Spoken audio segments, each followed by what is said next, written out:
Hello everyone. I wanted to record this update because the data coming out of the ABS and the Reserve Bank over the last couple of weeks is significant, and I want to make sure you understand what it means for your position. Okay, before we start, general advice warning. As always, with everything else, it's general advice. When I give advice to you personally, that's personal advice. But this is just giving you an update on where things are happening. Okay. Today I'm going to take you through 6 sections: the COVID shock and what caused inflation to spike. We've covered this off, but I thought it's going to be a really good thing to go back over again because it'll give you greater understanding to where we are now. And when I talk about inflation being embedded, well, it's been embedded back for a couple of years, and it'll explain the progression through. The COVID shock and what caused inflation to spike, what financial year 24 did to households, the brief relief in 25 where we had interest rates reductions, and then why it didn't last, and what has changed in 26. I did give us an update a couple of weeks ago when the bombing in Iran kicked off, so this is an update further from that as well. And then what I want to close off is directly speaking about your position and how we're situated as a community with all of this uncertainty. Alrighty, let's get into it. Let's have a look at CPI and the Reserve Bank raising interest rates. Okay, during COVID, the world's supply shut down and supply chains shut down almost overnight. When it reopened, everyone wanted everything all at once, and there wasn't simply enough for it. So there was too much money chasing too few goods. I spoke about this in length over post-COVID, and I'm just going to quickly over it again. The root cause of the 22 to 23 inflation, which you can see here, and you can see it on the left-hand chart. These red bars show inflation climbing from 3.5% all the way up to 7.8% in 2022 December. So it took about 12 months, the highest in 30 years. This all comes back down to supply and demand. Greater demand for goods, lower supply means goods increase. Higher supply of goods and lower demand for the goods means prices come back. When you have an equilibrium of supply and demand, prices tend to stay stable. But what we've seen since COVID is this. And because we saw that, we saw inflation rise. Okay, now if we look at the Reserve Bank chart over on the right-hand side, this is the Reserve Bank's response. It started, and the main way it can do that, as I've discussed previously, is monetary policy. And monetary policy is raising interest rates. So they raise them so borrowing becomes expensive. And what that means is people have less money to spend on goods and services. If you have less money to spend because you have to pay more on your mortgage, demand drops up. And as I said, as demand drops, supply, even if supply stays the same, as demand drops, prices stabilize. As demand drops, if people have to sell goods because they bought them, they will slightly start to reduce prices to move the goods. So as demand drops and prices drop, inflation starts to drop. Between May 2002 and November 2003, the Reserve Bank raised interest rates 13 times. We can see that up to here. From point 1 in the emergency COVID eras, and we all remember those, to 4.35% in December 23.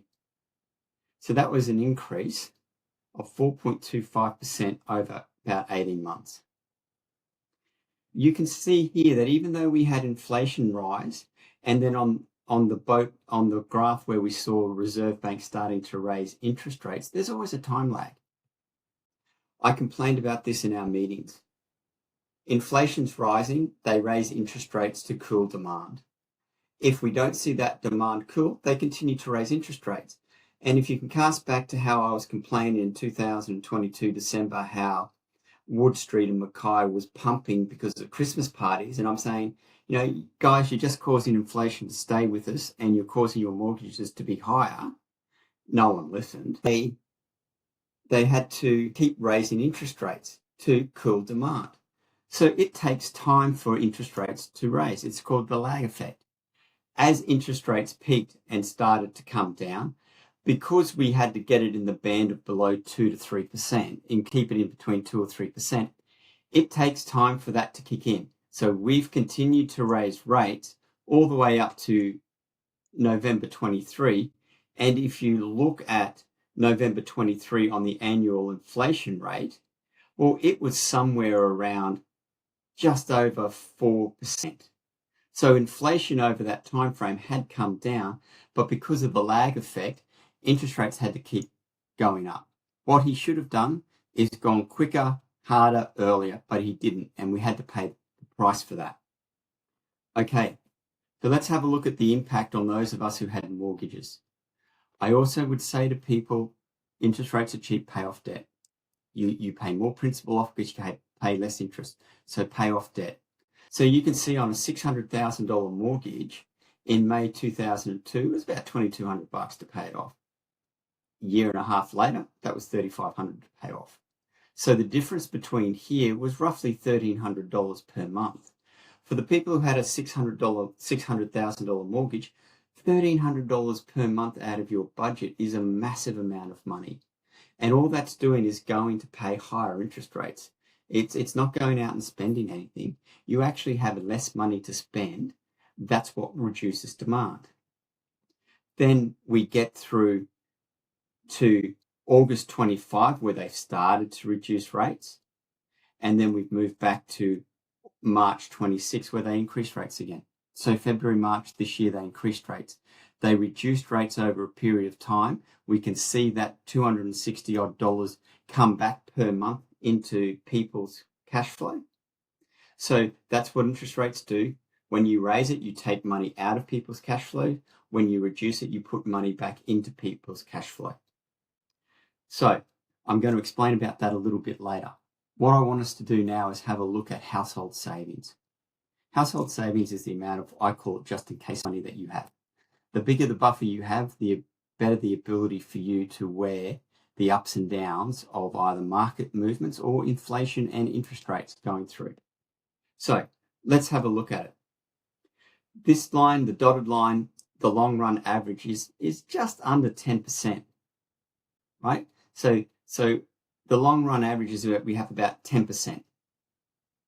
If you look through COVID, so COVID was back past March 23. But you can start to see savings is starting to reduce. The reasons why savings started to reduce, I'm going to go back a couple of slides, or this one, is because I had to pay more on my mortgage, right? But you can see inflation started to rise. So what people would do is they'd do two things. One, they would take money from their savings to pay off their mortgage. And the second thing that they would do is take money out of their savings to meet their day-to-day living costs, right? So our savings reduced. So when we get down to September 23 and December 23, what it is saying is that for every $100 people earn, they were saving $1.10 of that $100. If we have a 9.4 long-term average, they were saving $9.40 of that $100 average. So you can start to see people were struggling. Saving rates started to reduce. Most of them were not being irresponsible. They were just surviving. And what I mean by that is, if I've got to have to make more of a loan repayment and I built up a just-in-case buffer, I'm going to give that to the bank. If my cost of living has risen, I'm going to use that to keep my cost of living. They weren't going out and just spending and wasting the money. It was just to keep their cost of living where they needed their cost of living to be. So the COVID savings that we had, the excess, so you can see on the far right-hand side, $253 billion in excess savings during COVID. Look how much that had decreased. We had started to spend that money. And when people don't have just-in-case buffers, they either have to cut their spending or increase their debt. And either one is not good for us. Let's have a look at the fiscal area. This is one of the things I've been complaining about, and I've been complaining about it for a long time. So here's something else that's happened during this period that most of the commentary didn't explain clearly. And it explains, and it matters for the understanding why the pressure lasted as long as it did. Chart on the left. In 2022-23, they did crow that they had made a $22 billion surplus. 23 and 24, they still crowed that they made a $9.3 billion surplus. That came through higher revenue. That came through coal and iron ore receipts increasing during that time, because as the world came out of COVID, they bought more raw materials to progress. That also came through in natural gas and all of those sorts of things of our raw materials that we export. So we got a tax windfall. It wasn't that they were spending lower money. It was just they were getting more money in than what they expected. Government expenditure in financial year 24 was $734 billion. And that's increasing. As you can see, if we're having a deficit, usually means that the government's spending more money than what it's earning. So back when we made a surplus, if it was spending $734 billion, we receipted in $744 billion, plus or minus a couple of hundred million. As this spending has increased, that means the government spending is $27 billion more than what we're actually receiving. The cards on the right tell you the RBA is trying to press the brakes to reduce spending. By increasing interest rates, they increase the amount that you have to pay to the bank, so it reduces private demand. The government, at the same time, was pressing the accelerator and spending money. Rebates, payments, tax cuts, infrastructure. The Reserve Bank was saying, I'm pushing the brake on the economy, and the government was pushing the accelerator down. We both know that's not good for your car. So if it's not good for your car, it can't be good for the economy. It's not a political observation, it's a structural one.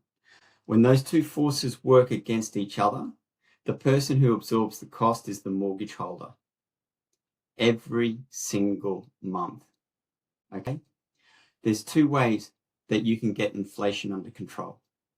One is a fiscal way. Fiscal way is spending of the economy. That's usually government. Government controls, they talk about the fiscal outlook is. That's government spending money in the economy is fiscal. Monetary is interest rates, right?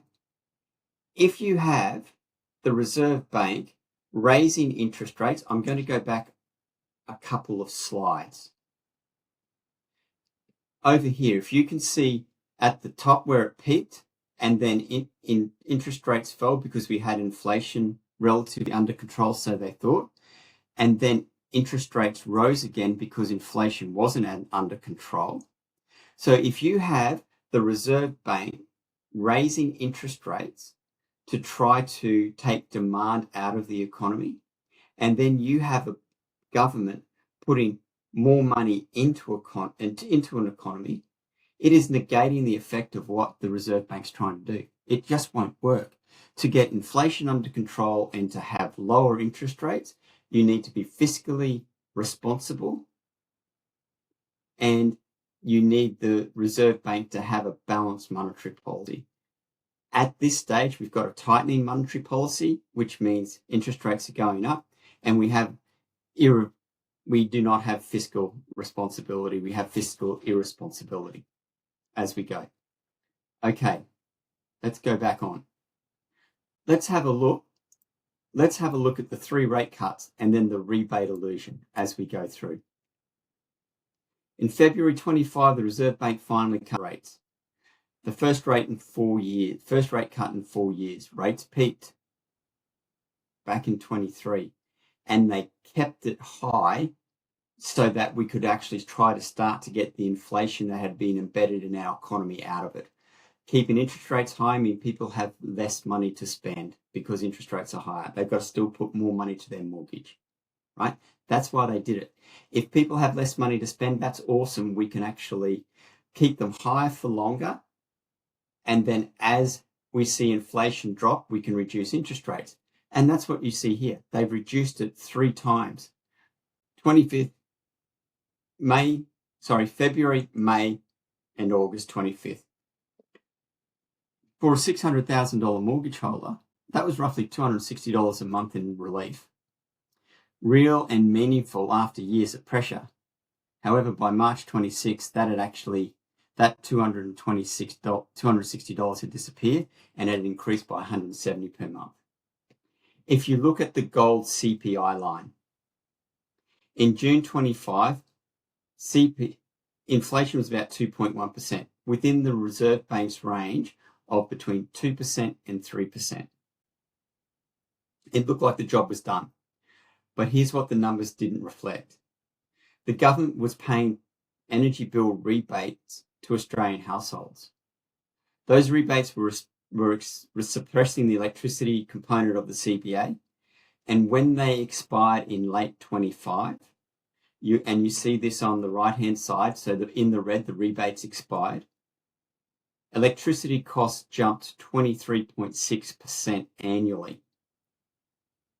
So when you take that artificial dampening of inflation of electricity out of the equation, and you now see how electricity prices have increased, it surged 23.6%, and you can see in September, inflation jumped out of the band that between the 2 to 3%, and it went to 3.2%. In September, in December, it was 3.6%. And we've just seen in March now, it's 4.6%. The 2.1% reading was real, but part of it was a government subsidy masking the underlying pressure. It wasn't a structural fix. We were borrowing money to give people money to pay their electricity bill because of promises made that weren't kept. Let's have a look at the inflation line versus interest rates between March 23 to March 26. March 23, you're looking at your interest rates. You're looking at your interest rates.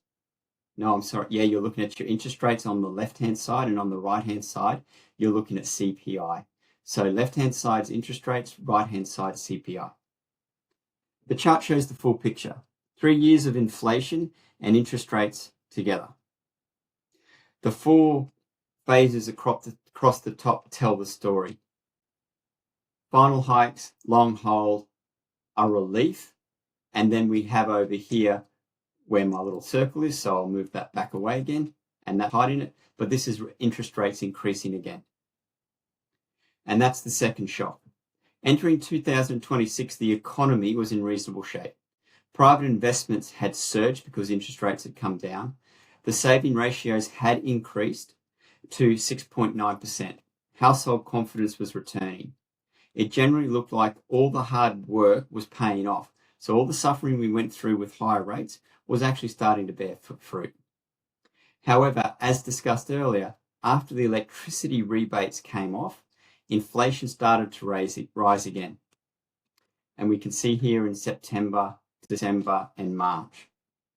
And after December, the Reserve Bank responded immediately. 2 rate hikes in February and March 26 returned the cash rate back to 4.1%.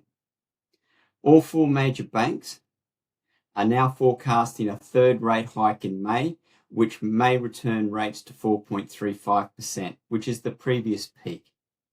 I say may because we do not know. Nobody does, but that's what the data is pointing to tell us. Come March 26, which is what no one had factored into their bingo card, we're looking at the war in Iran. Then the Iran conflict changed the equation. The Strait of Hormuz carries roughly 20% of global oil supply. However, it carries around 50% of all waterborne oil exports. So while it makes up 20% of global oil supply, 50% of oil that comes on the water comes out of the Strait of Hormuz. So it's a massive event. When the conflict disrupted the route, global oil prices sparked sharply. And we saw that at the beginning of March and all the way through March. Look at the categories. So this is the CPI change for March 2026. Transport driven by fuel is 8.9% annually. In March alone, just in March, automotive fuel rose 32.8% in one single month. 32% in one single month. Now look at now I use this as an example through our meetings, and this is an example of a potato farmer. He uses diesel to plant it, he uses diesel to water it, he uses diesel to harvest it, he uses diesel to truck it to the market. After it's gone to market, they use diesel to go to the warehouse, and then they use diesel to go to the supermarket. So I would be expecting our native chips to start increasing over the next 3 to 6 months as that flow-on effect of diesel rose through to the economy. The March fuel price will flow through to grocery prices, freight costs, and manufacturing costs over the next 3 to 6 months. The 4.6% CPI reading is the beginning of that effect, not the full picture. Right. Before the volatility hit, before the fuel shock again, we made changes to your portfolios. Remember for the last 3 years, I've been talking how I've been chicken little, saying we're due for a fall. All asset prices were in a bubble. That was my we're due for a fall. It wasn't in March, Trump's going to invade Iran. It was asset prices are in a bubble across the board. We've got to make sure we're invested correctly. So at that stage, over the last couple of years, we reviewed your risk profile. We took risk off where it was appropriate, and we ensured your investments are positioned correctly for where you are in your financial journey, not where the market is and not where someone else is. For me, this is not reactive management. This is your plan working exactly how it was designed to. As I've stated in our meetings, my job, and it's always been my job, is to protect your downside risk, not to chase the returns, not to make bold calls on where the market's heading, to make sure that when environments like this arrive, and they always do, the damage to your position is managed and your long-term direction stays intact.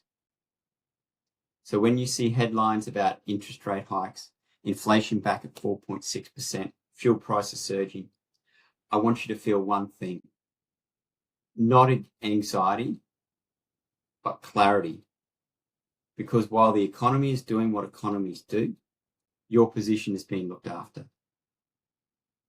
I've protected your downside risk. We've prepared for this. You don't need to worry. We're in where we need to be as we go through. So, as with always, if anything from this has raised a question about your specific situation, please reach out directly. I've had a couple of the community reach out already asking about should they be doing things. So please just send an email, send a text, give me a call. There's no question too small or no concern too big. That conversation is exactly what I'm here for. Okay. This is the data I've used for this presentation. So as you can see, it's all from government websites, from the ABS, from Treasury. It's all from the sources that the government has produced, and I've just pulled it together. Any questions, let me know. I'll chat soon.